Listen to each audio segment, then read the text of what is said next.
뉴욕 증시는 지표 호조의 상승 랠리가 살아나면서 일제히 올랐습니다. 5월 미국의 소비자 신뢰지수가 약 6년 만에 최고 수준까지 상승했고 경기 선행지수가 큰 폭으로 반등했다는 점도 호재로 작용했습니다. 또 미국 달러 인덱스가 거의 3년 만에 최고치를 기록하는 등 연준 양적 완화 축소 우려가 여전했지만 나라야나 코체렐라코타 미니애폴리스 연방준비은행 총재가 아직은 긴축 전환에 따른 득보다는 비용이 더 크다고 밝히면서 우려가 다소 완화됐습니다. 다우와 S&P 500 지수는 각각 0.8%, 0.95% 상승하며 최고치를 경신했고 나스닥 지수도 0.97% 올랐습니다. 유럽 증시가 일제히 상승세로 장을 마감했습니다. 그동안 장기간 침체 이로를 걸었던 유럽 자동차 판매가 19개월 만에 처음으로 증가세를 회복했다는 소식에 자동차 관련주가 강한 상승 랠리를 보이며 지수 상승을 주도했습니다. 미국의 지표 호조도 호재로 작용했습니다. 프랑스와 독일은 각각 0.56%, 0.34% 올랐고 영국은 0.53% 상승했습니다. 미국의 4월 경기 선행지수가 시장 전망치보다 더 크게 반등하며 경기 회복에 대한 기대감이 고조될 것으로 보입니다. 미국의 4월 경기 선행지수는 전월 대비 0.6% 상승했습니다. 이는 앞선 3월에 0.2% 하락에서 상승으로 급선회한 것으로 시장에서 예상했던 0.2% 상승 전망치를 웃돌았습니다. 경기 선행지수의 큰 폭의 반등은 주가 상승과 부동산 시장 회복이 가계 소비 심리 개선을 이끌어낸 것으로 풀이되고 있습니다. 미국의 5월 소비자 신뢰지수도 예비치가 83.7을 기록하며 지난 2007년 7월 이후 5년 10개월 만에 가장 높은 수준을 보였습니다. 나라야나 코체렐라코타 미니애폴리스 연방준비은행 총재가 양적 완화 정책을 지속해야 한다고 밝혔습니다. 전일 존 윌리엄스 샌프란시스코 연은 총재와 리처드 피셔 연은 총재가 QE 규모 축소를 고민해야 한다고 발언한 것과 반대되는 주장을 펼친 것입니다. 양적 완화 정책을 지속해도 물가와 고용 시장은 향후 2년에서 3년 동안 부진을 이어갈 것이기 때문에 양적 완화 수준에 대한 긴축 논의는 이르다는 생각입니다. 다만 낮은 금리는 자산 가격 변동성을 확대시키고 이로 인해 거시경제 리스크가 부각될 수 있다고도 덧붙이기도 했습니다. 달러엔 환율이 4년 7개월 만에 처음으로 103엔선을 넘어섰습니다. 미국 경제지표 호조와 연방준비제도의 양적 완화 축소 우려가 시너지를 발휘한 영향입니다. 또한 인터컨티넨탈 익스체인지가 집계하는 6대 주요 교역국 통화에 대한 달러와 상대 가치를 보여주는 달러 인덱스도 전일 대비 0.8% 상승한 84.285까지 상승폭을 확대하며 지난 2010년 7월 이후 최고 수준을 기록하고 있습니다. JP모건이 S&P 500 지수가 연말까지 1715선에 이를 것으로 전망했습니다. 토마스 리 JP모건 포트폴리오 스트래티지스트는 보고서를 통해 이번 강세장이 우리 예상보다 더 강했다며 종전 1850선이었던 연말 목표치를 1715선으로 상향 조정했습니다. 그는 미국 가계의 자산이 작년 초부터 올해 말까지 9조 달러 정도 순증할 것으로 예상하는데 이는 최근 10여년 만에 가장 높은 증가세라며 이런 가운데서도 GDP 대비 8% 수준인 소비자들의 내구재 구입이 지난 1982년 수준에 그치고 있지만 계속 시장이 상승한다면 지출은 내년쯤에 늘어나고 경제 성장 전망도 더 개선될 것이라고 예상했습니다. 다만 연방준비제도의 통화정책이 향후 가장 큰 변수가 될 것으로 전망했습니다.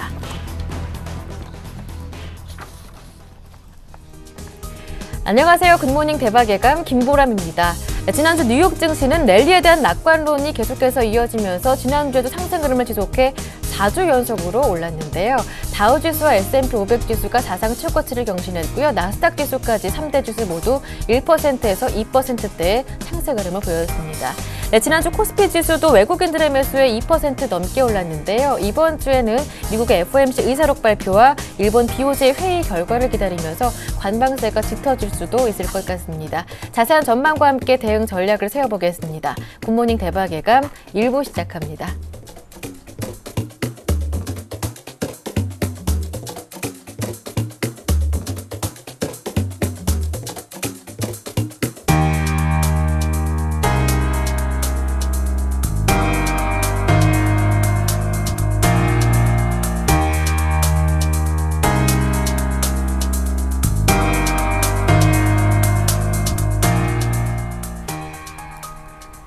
지난 주말 마감됐던 글로벌 증시 자세한 마감 소식을 들어보겠습니다. KTB투자증권의 이성웅 대리와 함께합니다. 안녕하세요. 네, 안녕하십니까?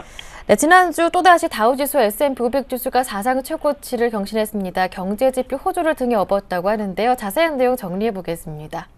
네, 역시 저희가 3일 석가탄 지내기는 연휴라고 좀 볼 수 있었는데, 연휴 사이에 미국 증시 같은 경우에도 사상 최고치를 좀 경신했습니다. 블루칩 중심의 그런 다우지수 같은 경우에는 121.18포인트 오르면서 15,354.40으로 마감을 했고요. 역시 S&P 500 지수 같은 경우에도 15.65포인트 오른 1,666.12포인트로 사상 최고치를 좀 경신했습니다. 우선은 5월에 소비자 심리 지수가 예상치보다 높게 좀 나와주면서 우선은 이 부분에 가장 크게 뉴욕 증시의 상승세를 이끌었다라고 좀 볼 수 있겠고요. 우선 또 다른 여러 가지 종목으로 또 봤을 때도 방산업체인 노스루크루먼이 4% 정도 급등하면서 주가 사상 최고치를 기록하면서 뉴욕 증시의 힘을 좀 이끌지 않았나 생각이 들고 있습니다. 그리고 유럽 같은 경우에 지난 4월에 자동차 판매가 19개월 만에 처음으로 증가세를 보였다는 소식이 나와지면서 포드 그리고 구디어 타이어의 이러한 미국의 그런 자동차 관련 주들이 상승세가 올려지면서 역시 뉴욕 증시 상승세를 이끌었다라고 좀 볼 수 있겠고, 또 JP모건체에서 2.6% 급등하면서 이제 다우지수 상승세를 좀 이끌었다 이렇게 좀 평가할 수 있겠습니다. 네, 이슈들 하나하나 점검해 보겠습니다. 먼저 힘을 실어줬던 경제 지표부터 살펴볼 텐데요. 4월 경기 선행지수, 5월 소비자 심리지수 내용 전해주시죠. 네, 우선은 4월의 경기 선행지수, 5월의 소비자 심리지수 두 지수 모두 다 시장 예상치보다 웃돈 영향이 뉴욕 증시의 상승세를 좀 이끌었다고 볼 수 있겠고요. 4월에 그냥 경기 선행지수가 전월 대비 0.6% 상승했다 이렇게 좀 밝혔는데, 시장에서 예상했던 건 0.2% 상승 전망치를 내놓았는데 거기보다 더 오른 0.4% 이상까지도 오른 95.0을 기록하면서 지난 2008년 6월 이후에 약 5년 만에 최고 수준을 지금 기록하면서 4월의 경기 선행지수도 좀 긍정적으로 갔다라고 좀 볼 수 있겠습니다. 이렇게 상승했던 영향을 본다고 한다면 봄과 여름철 경기 회복세가 더 힘을 받을 것이란 그런 징후가 좀 나와주면서 이 부분이 좀 경기 선행지수 그 전에 성민전을 이끌지 않았나라는 생각이 많이 들고요. 그 다음에 이제 소비자 심리지수 같은 경우에도 6년 만에 최고치를 좀 기록했습니다. 5월의 소비자 심리지수 같은 경우에는 전월 달에는 76.4였는데 거기서 크게 앞선 83.7로 좀 크게 상승했다라고 좀 볼 수 있겠고요. 시장 전문가들 예상치 77.9밖에 안 됐는데 크게 좀 80을 넘은 83.7까지도 예상까지 가는 그러한 부분이 가장 크지 않을까라는 생각이 들고 있습니다. 가장 소비자 심리지수의 상승을 이끌었던 건 부동산 시장세가 좀 개선세를 보여줬다는 점, 역시 주식시장 강세로 인한 경기에 대한 신뢰도가 높아졌다는 점이 가장 크게 작용한 것으로 판단되고 있습니다. 네, JP모건이 S&P 500 지수의 연말 목표치를 종전 1,580에서 1,715로 상향 조정했다는 점도 긍정적인 신호가 됐다고 하던데요.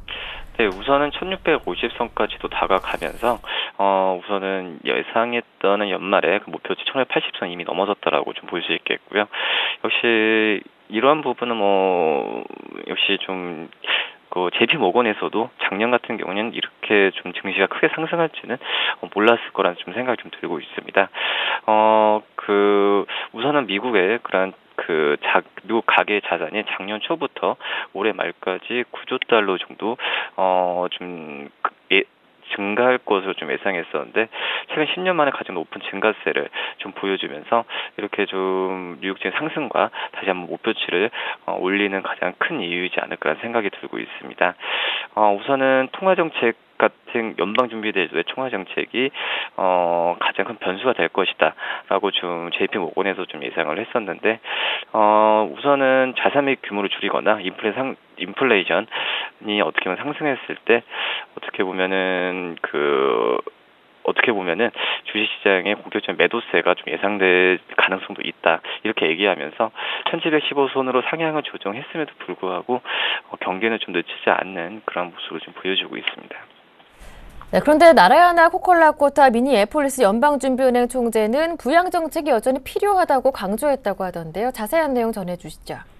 네, 우선 시카고에서 강연했었죠. 코콜라코타 총재가 강연했었는데, 말을 빌리자면은 연준이 긴축 정책을 씀으로써 자산 가격에 대해서 거품을 막는데, 그 전에 버블을 막는 데서 이득보다도 그로 인한 고용 그리고 금융시장에 있는 비용이 더 클 경우에만 이를 막기 위해 행동해야 한다, 이렇게 좀 밝혔는데요. 우선은 여러 주에서 봤을 때도 역시 좀 연준의 그러한 그 긴축 정책에 대한 그 경계는 긴축 정책에 대한 그러한 좀 경계 심리는 뉴욕 시장에서도 계속적으로 나오지 않나라는 생각이 들고 있습니다. 우선은 계속적으로 봐야겠지만 우선은 물가 안정, 또 고용 시장의 회복 이라는 부분으로 연준에서 그 양적 완화를 하겠지만 실제 금리 수준이 낮아지지 않은 점이 어떻게 보면은 양적 완화에 대한 부정적인 견해가 계속적으로 나오지 않나라는 좀 생각이 들면서 계속적으로 그 양적 완화에 대한 부분은 연준의 발언에 대해서 주목을 해야겠지만 그 외에 이 부분을 좀 경계하는 그런 의견도 계속 주목해야 되지 않을까라는 생각이 듭니다. 네, 말씀 잘 들었습니다. 오늘 도움 말씀 정말 고맙습니다. 네, 감사합니다. 네, 지금까지 KTB투자증권의 이성웅 대리와 함께했습니다.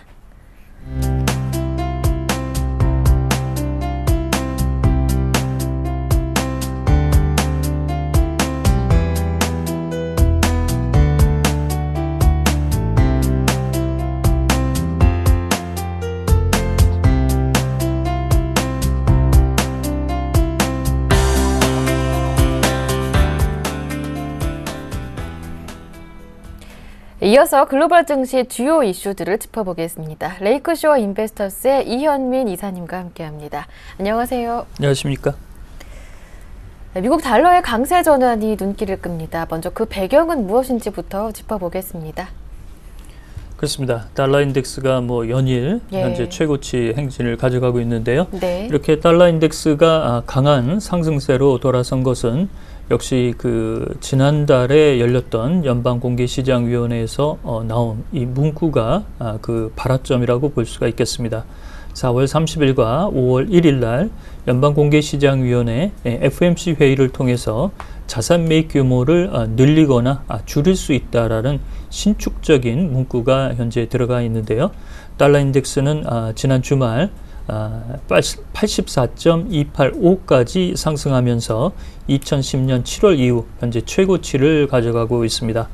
이렇게 달러의 강세 기조가 나타나자 금 가격이 연일 하락하고 엔화도 103엔대에 지난 주말 들어가는 등 이러한 달러의 강세로 인한 자산시장의 변화도 상당히 눈길을 끈다라고 볼 수가 있겠습니다. 또한 지역 연방은행의 총재들의 자산 매입 규모를 축소해야 된다. 이런 연일 나오는 입김도 시장에 좀 영향을 크게 들이운다라고 볼 수가 있겠는데요. 지난 주말에 샌프란시스코의 존 윌리엄스 총재나 필라델피아의 찰스 프로서 총재들이 양적 완화를 축소할 것을 주문을 하고 있습니다. 그렇지만 앞서 우리가 이제 살펴본 바와 같이 미니애폴리스의 나라야마 코츠라코타 총재는 당장 연준이 긴축에 나서는 것을 반대한다는 입장이 나오고 있어서 연방은행 총재들끼리의 식견이 충돌하는 이런 내용도 그 시장이 좀 불협화음으로 나오고 있는데요. 이렇게 얘기가 많이 될수록 출구 전략의 검토 시점으로 들어갈 수 있다는 그런 분위기로 읽힌다는 측면에서 보면 달러의 강세 기조는 조금 더 이어질 공산이 앞으로는 높다라고 볼 수가 있겠습니다. 네. 이런 연준의 양적 완화 축소 검토 움직임이 나타나면서 향후 엔화와 금 가격 전망에도 영향을 주고 있는데요. 그렇습니다.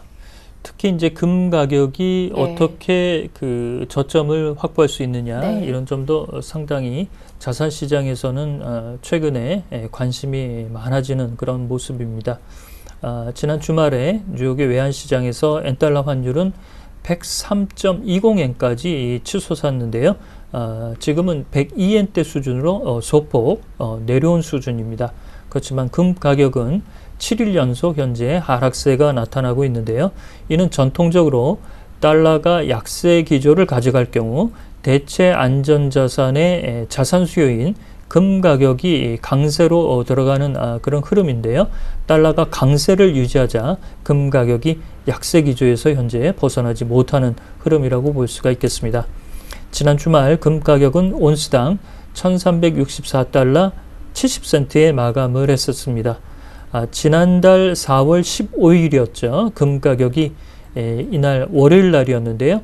9.3%나 폭락하는 폭락세가 나타났습니다. 당시 가격은 1361달러 10센트였는데요. 이 수준에서 현재 3달러 수준밖에는 회복하지 못한 수준이라고 볼 수가 있겠습니다. 예. 따라서 금 가격에 대해서 크레딧 스위스는 올해 연말께 현재 1300달러 중반 수준에서 1100달러까지 내려올 수 있다라고 얘기를 하고 있고요.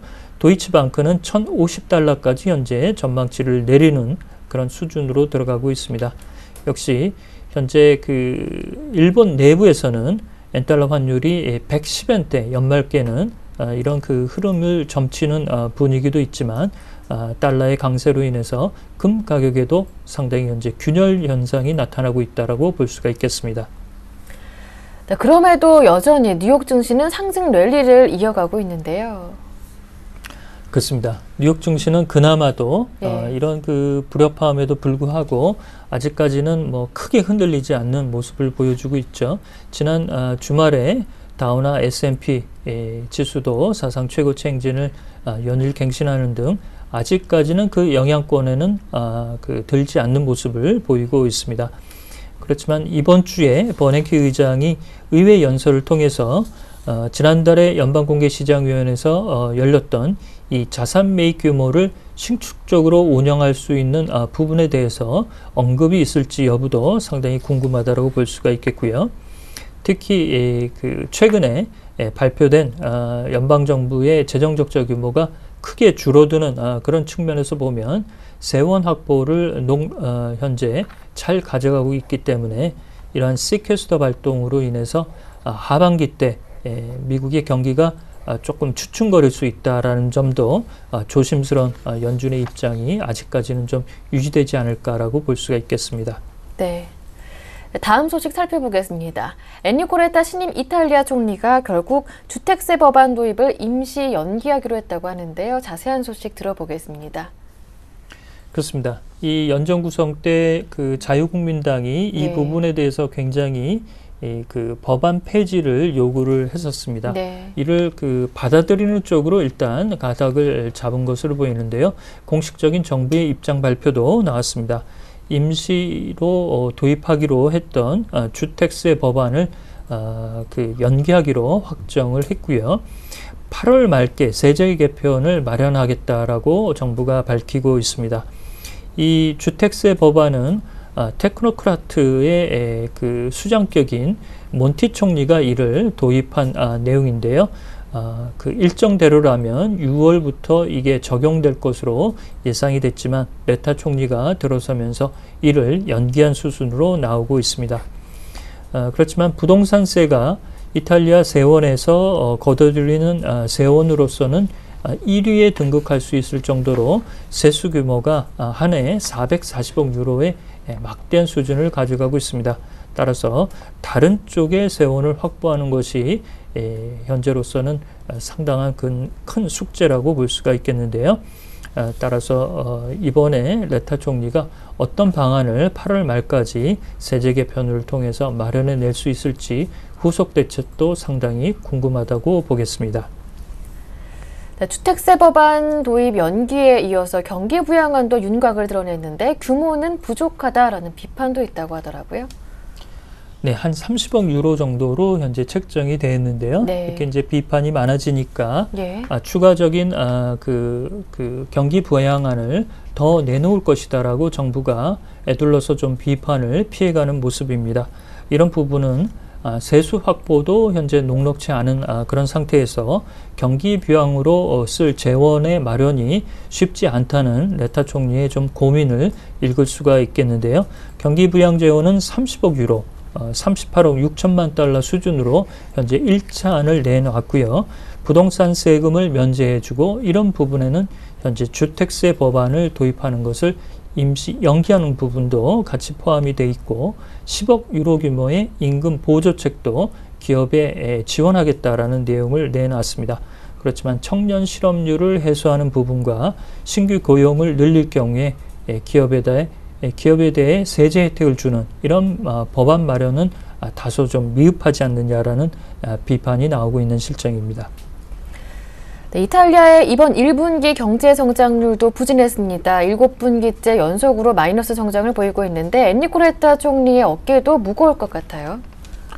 그렇습니다. 레타 총리도 네. 지난 4월 25일 날 이제 지명이 되고 조각을 일주일 이내로 마련했기 때문에 10월 말까지가 레타 총리가 연정 구성과 경제 개혁에 안착하느냐 이 시험대라고 볼 수가 있겠습니다. 그렇지만 지난 주말에 발표됐던 이탈리아의 경제 성장률 1분기 수치를 보면 마이너스 0.5%로 예상치 마이너스 0.3%보다도 더 하회하는 부진세가 현재 나오고 있고요. 따라서 7분기 연속 현재 마이너스권을 현재 들어가고 있는 상태입니다. 따라서 총리의 입장에서는 경기 부양과 세제의 개편 이런 부분이 시장에서 잘 융화될 수 있도록 그 국민들의 화합과 그 다음에 일치된 마음을 단결시키는 이런 부분도 상당히 큰 숙제라고 볼 수가 있겠는데요. 주택세 법안만 잘 통과가 된다고 한다면 현재 그 이탈리아의 경제 수준이 어려운 국면을 가져가고 있기 때문에 연정도 이에 힘을 좀 보태려는 이런 모습이 나타나지 않을까 조심스럽게 전망을 하겠습니다. 네, 말씀 잘 들었습니다. 지금까지 레이크쇼어 인베스터스의 이현민 이사님의 도움 말씀 들었습니다. 고맙습니다.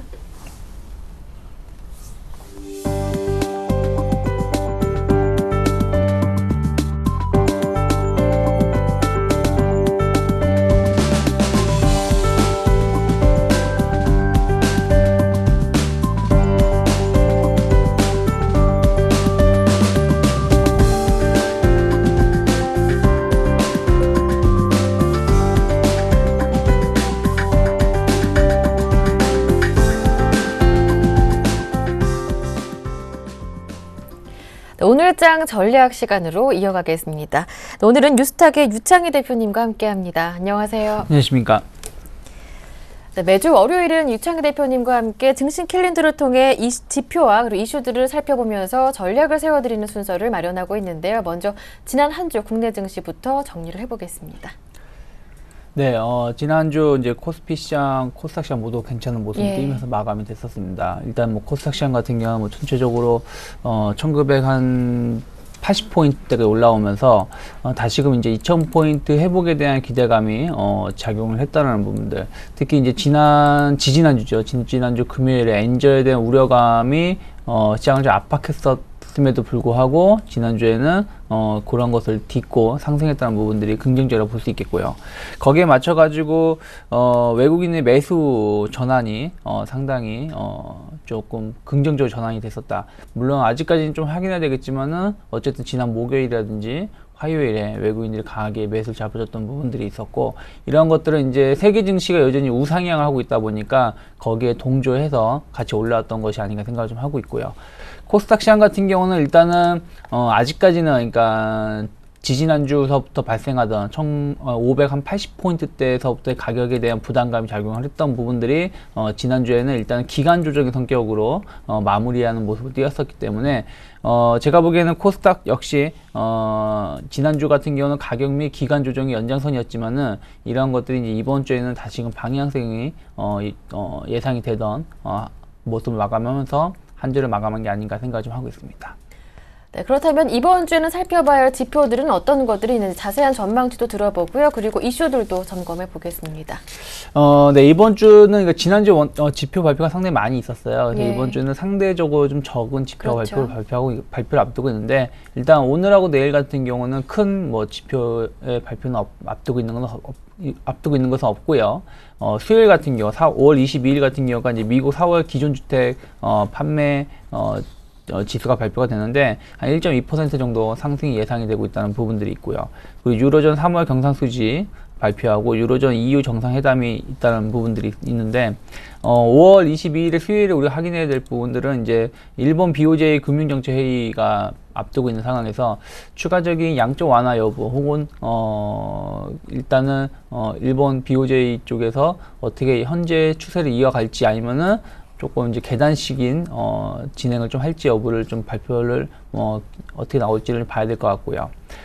그리고 이제 이날 미국 FOMC 의사록이 발간이 되는데 출구 전략의 내용이 첨가가 되었는지 안 되었는지에 따라서 증시의 변동성이 좀 발생할 수 있다라는 거 좀 체크를 하면서 바라보셔야 되지 않을까 생각을 좀 하고 있고요.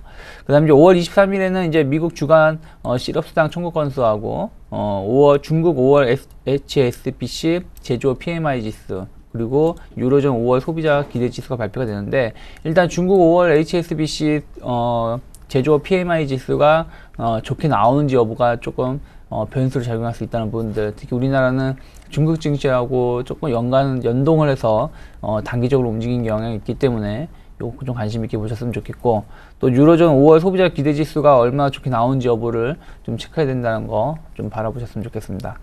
그리고 5월 24일에는 미국 4월 내구재 주문 관련해서 발표가 이루어지는데, 내구재 주문 이 수가 퍼센티지가 좀 증가하는지 여부, 거기에 따라서 경기가 좀 추가적인 상승 여부를 좀 체크할 수 있다는 거 열어놓고 대응하셨으면 좋겠습니다.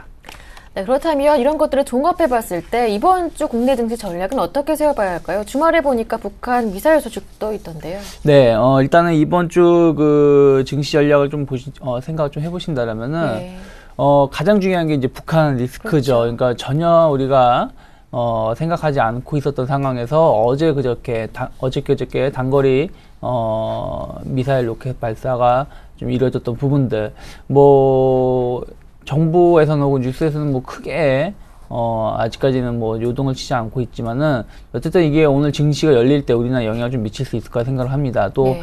이게 이제 이틀 연속 발생을 했기 때문에 오늘도 장중에 또 이제 만약에 추가적인 뭐 미사일 발사라든지 혹은 북한 관련된 도발이 발생한다라면은 시장에 또 일시적인 충격이 좀 작용할 수 있기 때문에 이러한 부분들을 어떻게 시장에서 해석을 하고 혹은 어떤 식으로 진행이 되는지 여부를 좀 체크를 하면서 대응하셨으면 좋겠는데, 일단 전체적으로는 이번 주 시장 긍정적으로 볼 수 있습니다. 그러니까 북한 리스크만 아니었다라면 제가 뭐 강하게 이번 주 긍정적으로 보자라고 말씀드리고 싶은데, 네. 일단 북한 리스크가 발생을 했기 때문에 조금 확인해야 되겠지만 전체적으로 긍정적인 시각을 좀 바라보셨으면 좋겠다라는 게 개인적인 생각이고, 일단 왜 그러냐면 이제 종합주가 지수가 일단은 이천성 회복에 거의 목전에 두고 있다는 부분들, 그리고 상당히 오래간만에 정배열, 그러니까 모든 이평선 아래에 정배열이 초입에 놓여있다는 거. 지금 5일선이 60일선하고 120일선을 골든크로스 시켰고요, 지난주에. 네. 이번 주에 20일선이 같이 올라오고 있기 때문에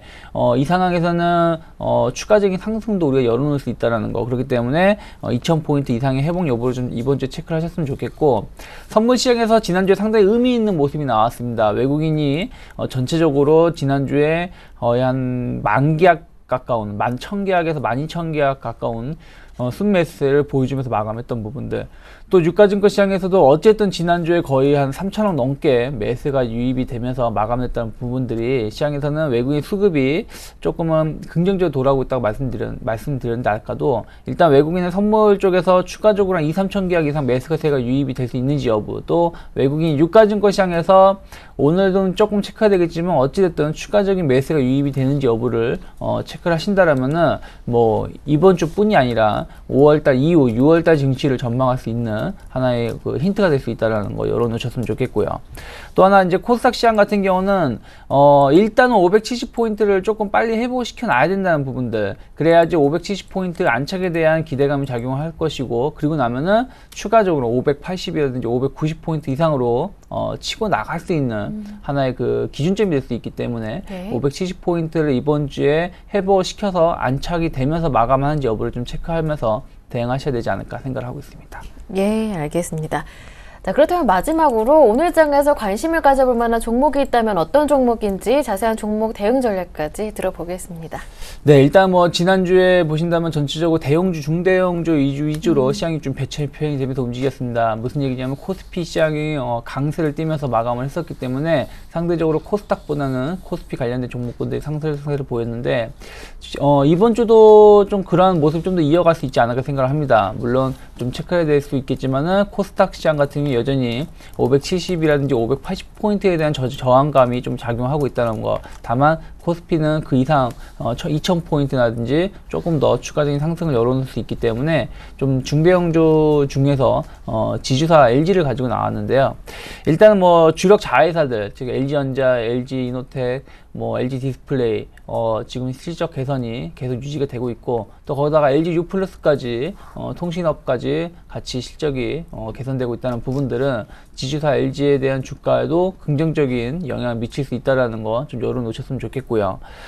일단 추가적인 지수 상승이 이루어진다면은 지주사들이 좀 긍정적인 영향을 받을 수 있죠. 왜냐면 계열사들이 일단 주가가 같이 올라가기 때문에 거기에 대한 효과를 좀 누릴 수 있다는 거 좀 열어놓으셨으면 좋겠고, 수급적으로도 외국인하고 기관의 매수가 꾸준히 이어오고 있다는 부분들 체크하신다라면은 현재 뭐 수급이 아직 나빠지지 않을 것 같다라는 거. 그러면서 이제 차트적으로도 7만원 돌파를 목전에 두고 있다는 거. 네. 그동안 저항대가 68,000원대였었는데 그 자리가 이제 지난 목요일에 장대 양봉을 동반하면서 강하게 올라왔었기 때문에 제가 보기에는 7만원 돌파를 하고 추가적인 상승도 열어놓을 수 있다. 왜 그러냐면은 매물이 없기 때문이죠. 그렇기 때문에 일단은 제가 보기엔 매수가로는 한 69,500원 전후로 해가지고 매수하시면은 큰 문제는 없을 것 같고요. 그 다음에 목표가로는 일단 한 73,000원 정도 놓고 대응하시고, 손절가로는 68,000원, 그러니까 지난 그 목요일이죠. 목요일에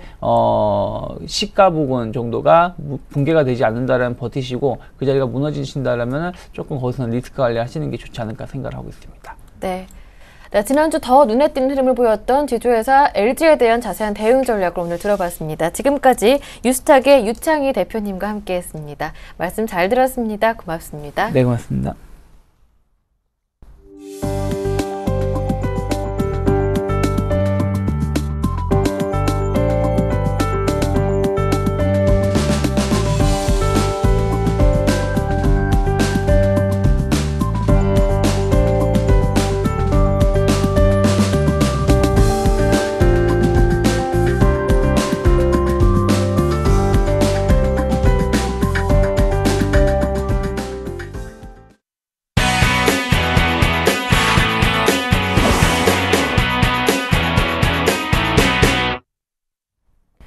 네, 앞으로 시장을 주도해 나갈 업종에 대해서 자세하게 공부를 해보는 김용준의 골드박스 함께하겠습니다. 샘플러스 김용준 전문위원 전화로 만나보겠습니다. 안녕하세요. 예, 안녕하세요. 네, 오늘은 바이오 업종에 대해서 준비해 오셨다고 들었는데요. 자세한 설명과 함께 앞으로 시장 전망 들어보겠습니다. 예. 일단 이제 뭐 바이오를 요번 주 한 주 동안 계속 이제 나눠서 설명을 드릴 거고요. 바이오가 지금 이제 전체적으로 조정 사이클에 걸려 있긴 하지만은 향후 중장기적인 측면에서 바이오에 대한 부분을 이해를 못하고 넘어간다면 향후 장세에 펼쳐질 그 중소형주 장세에 대응하기가 좀 어렵기 때문에 요번 시점을 이용해서 전반적으로 바이오에 대한 부분들을 다 좀 한번 얘기를 좀 해보도록 하겠습니다. 먼저 가장 큰 차이가 뭐냐면 우리가 지금 많이 헷갈려하는 게 제약업종을 바이오로 같이 묶어 설명하는 사람들이 상당히 많더라고요. 근데 이제 제약과 바이오는 좀 상당히 큰 부분의 차이가 있고요. 그래서 바이오에 대한 개념 정리를 먼저 하면요. 우리가 보통 알고 있는 전통적인 제약업종을 갖다가 제너릭이라고 표현을 많이 하죠. 그러니까 이제 오리지널 약을 갖다가 어떤 화학적 반응, 그러니까 그러니까 제너릭이라는 것은 오리지널 약에 대한 화학식만 정확하게 알고 있다면 그 화학적 반응을 그대로 가기 때문에 그 오리지널 약하고 차이가 없으니까 뭐 제너릭 같은 경우는 별도의 임상이나 이런 과정들을 거치지 않고 바로 약으로 나올 수가 있는 거고요.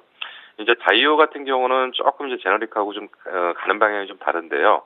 바이오라는 것은 결국은 동물이나 식물, 어쨌든 간에 그 살아있는 어떤 것을 가지고 세포와 조직을 이용해서 만들어내는 과정이다 라고 볼 수 있기 때문에 결국은 화학적 반응식에 의한 제너릭과 바이오 쪽에 대한 어떤 반영은 상당히 좀 차이가 있다라고 볼 수가 있고요.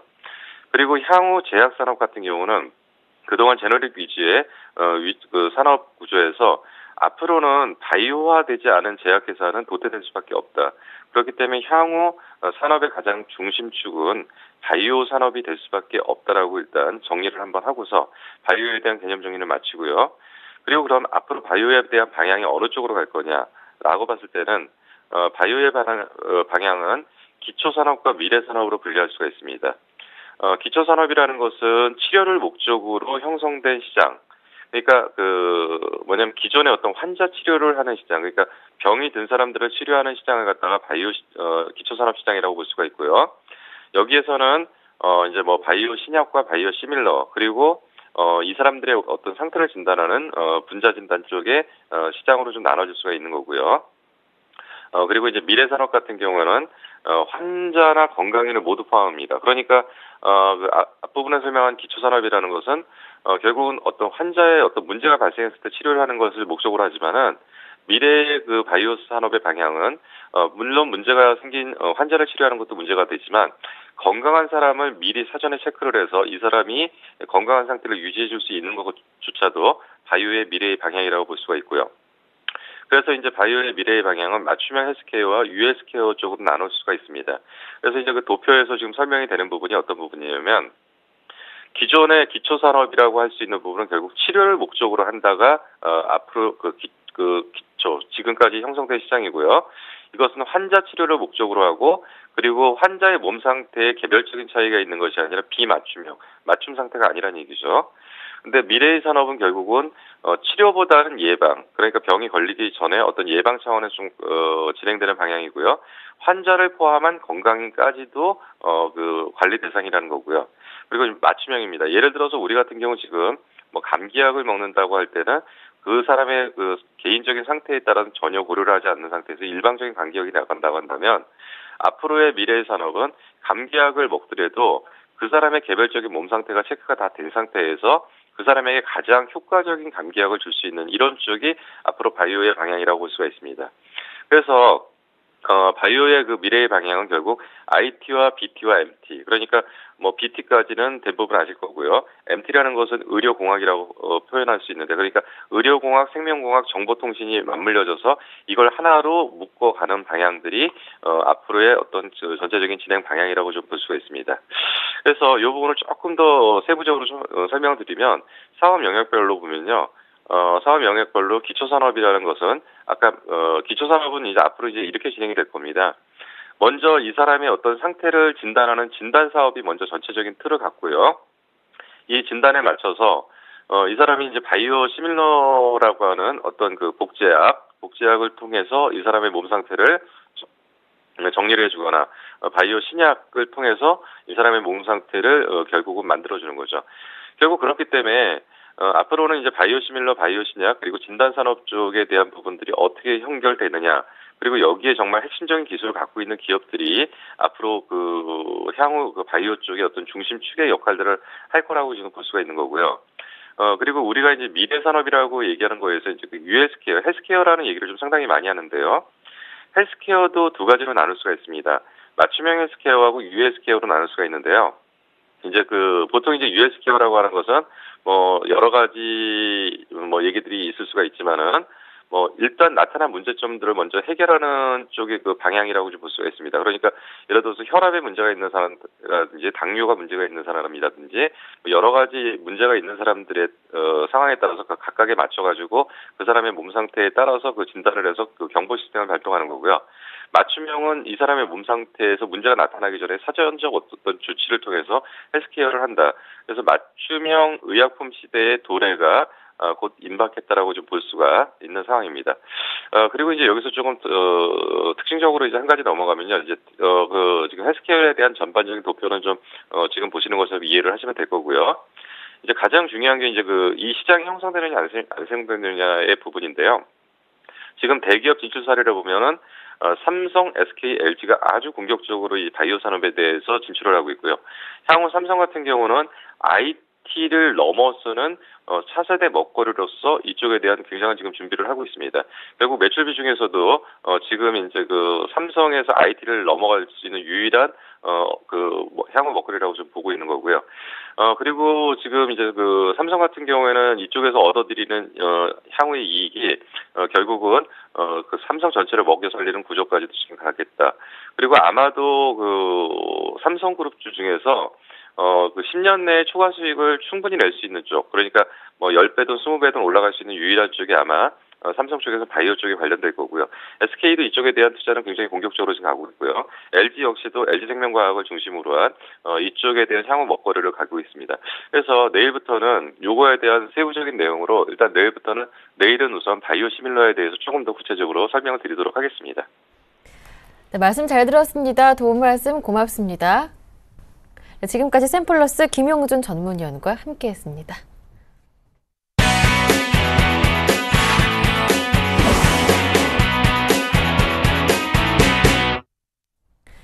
국내외 주요 경제 이슈를 짚어보는 이슈앤이슈 코너 함께하겠습니다. 오늘은 서울경제신문 서은영 기자 모셨습니다. 안녕하세요. 안녕하세요. 납품 단가를 부당하게 깎는 기업들이 앞으로 더 많은 과징금을 물게 됐다고 합니다. 공정위가 변경된 과징금 부과 기준 고시 개정안을 22일부터 시행한다고 하는데 어떤 내용들이 바뀌었는지 자세하게 들어보겠습니다. 네, 개정안에 따르면 하도급법 위반에 대한 과징금 부과율이 위반 점수 구간별로 현행 1에서 8%에서 3에서 10%로 2%포인트씩 상향 조정됩니다. 구간에 따라 부과되는 과징금이 두세 배씩 높아지는 셈인데요. 지난해 부당 위탁 취소로 과징금 16억 원을 부과받은 A사의 경우 개정 고시를 적용하면 과징금이 26억 7천만 원으로 67%가량 늘어납니다. 또 부당 하도급 대금 결정으로 23억 원을 부과받은 B사도 개정 고시에 따르면 과징금이 34억 5천만 원으로 증가합니다. 기업들 부담이 대폭 커질 수밖에 없는데요. 현장 조사 방해에 대한 과징금도 대폭 인상됩니다. 개정안은 현행 20%인 조사 방해 관련 과징금 가중 한도를 유형별로 나눠 폭언, 폭행, 고의 현장 진입 저지 지연은 40% 등으로 차등화했습니다. 또 불공정 하도급 거래를 신고한 하청업체에 보복 조치를 취한 원청업체에 대한 과징금 가중 한도를 20%에서 30%로 올려 하청업체 보호를 강화했습니다. 지금까지 과징금 부과 대상에서 제외됐던 계약서 지연 발급 행위도 과징금 부과 대상에 포함됐습니다. 네, STX 사태로 건설, 조선, 해운업종에 대한 우려가 더 커진 상황인데요. 이들 업종의 은행권 대출 규모가 80조 원에 이른다고 합니다. 그 비중도 상당한 것으로 알려졌는데 향후 실물 경기에 미칠 영향에 대해서 자세하게 알아보겠습니다. 네, 한국 경제의 뇌관으로 떠오른 건설, 조선, 해운 등 3대 취약 업종에 대한 은행권 대출 규모가 80조 원을 넘는 것으로 드러났습니다. 은행권 전체 대기업 여신의 25%가 세계 업종에 집중되어 있는 셈인데요. 이들 업종은 경기 침체의 직격탄을 받는 업종이어서 침체가 장기화하면 금융권 부실이 눈덩이처럼 불어나며 실물 침체와 금융권 시스템 전반의 부실이 동시에 발생하는 악영향이 우려됩니다. 현재 한국은행과 은행권에 따르면 지난해 말 현재 16개 시중은행의 대기업 여신 221조 원 가운데 건설부동산은 부문 여신이 27조 원, 조선이 26조 원, 해운이 1조 6천억 원에 달합니다. 모두 합치면 전체 대기업 여신의 25%에 달하는 54조 6천억 원이고요. 그리고 여기에 수출입은행 등 구체은행 여신까지 합치면 82조 2천억 원에 달합니다. 이들 업종은 경기 침체에 대단 민감한 취업 업종이라는 점에서 갈수록 우려가 커지고 있는데요. 한은이 해당 업종의 자산 부채 등을 분석한 결과 앞으로 1년 이내 부도가 날 확률은 건설업이 9.1%, 해운업이 8.5%, 조선업이 5.9%에 달합니다. 은행으로서는 이미 이들 업종의 경기 침체로 연체가 늘어나는 등 부실화가 빠르게 진행되고 있는데요. 건설업종의 경우 전체 여신 중 연체 발생 비율이 13.2%에 달합니다. 또 조선업종도 그 비율이 12.6%에 이르는데요. 건설, 조선 경기의 침체가 장기화하면서 앞으로 1년 이내 부도가 날 확률이 상당히 좀 높아지고 있는 상태라고 합니다. 네. 네, 삼성전자가 스마트폰 제조업체 가운데서는 처음으로 중국 LTE 시장에 진입한다고 합니다. 중국은 세계 최대 스마트폰 시장이긴 하지만 아직까지는 3세대 이동통신망을 쓰고 있었는데요. 이 3G, 4G 시장이 본격화된다면 삼성전자가 누릴 수혜는 어느 정도일까요? 네, 전자업계에 따르면 삼성전자가 올 6월부터 중국 최대 통신사인 차이나 모바일을 통해서 중국형 LTE인 시분할 LTE를 지원하는 갤럭시 노트2를 공급할 예정입니다. 이에 따라서 삼성전자는 라이벌인 미국 애플은 물론 ZTE, 화웨이 등 중국 스마트폰 업체들보다 빨리 LTE용 단말기를 중국 시장에 선보이게 됩니다. 말씀하신 대로 아직 LTE망이 상용화되지 않은 중국에 삼성전자는 3G용 갤럭시 노트2, 갤럭시 S3 등만 수출해 왔는데요. 삼성전자는 앞으로 내놓을 다양한 스마트폰에도 중국형 LTE 칩을 내장해 중국 시장에 출시할 계획입니다. 차이나 모바일은 7억여 명의 가입자를 보유하고 있어 중국뿐만 아니라 세계 최대 통신사로도 꼽힙니다. 또 삼성전자가 차이나 모바일을 통해서 LTE 폰을 첫 공급하게 됐기 때문에 중국 LTE 시장을 역시 초기에 선점할 수 있게 됐다, 이런 평을 내놓을 수 있을 것 같은데요. 하지만 역시 말씀하신 대로 차이나 모바일이 세계 최대 통신사이기는 하지만 역시 뒤늦게 LTE 시장에 뛰어들었기 때문에 시장 주도권을 잡기 위한 전략을 세우고 있는 중인데, 이때 이 파트너로 삼성전자가 꼽히게 된 겁니다. 지난해 중국 스마트폰 시장 규모는 1억 7,800만 대로 세계 최대를 자랑했는데 세계 판매량 7억여 대의 약 25%가 중국에서 팔린 셈입니다. 네. 미국 통신시장 등이 이미 LTE 성숙기에 접어든 상황에서 막 LTE를 시작하려는 중국은 스마트폰 제조사들의 최대 격전지로 떠오를 전망입니다. 네, 오늘 여기까지 듣겠습니다. 지금까지 서울경제신문 서은영 기자와 함께했습니다. 말씀 잘 들었습니다. 고맙습니다.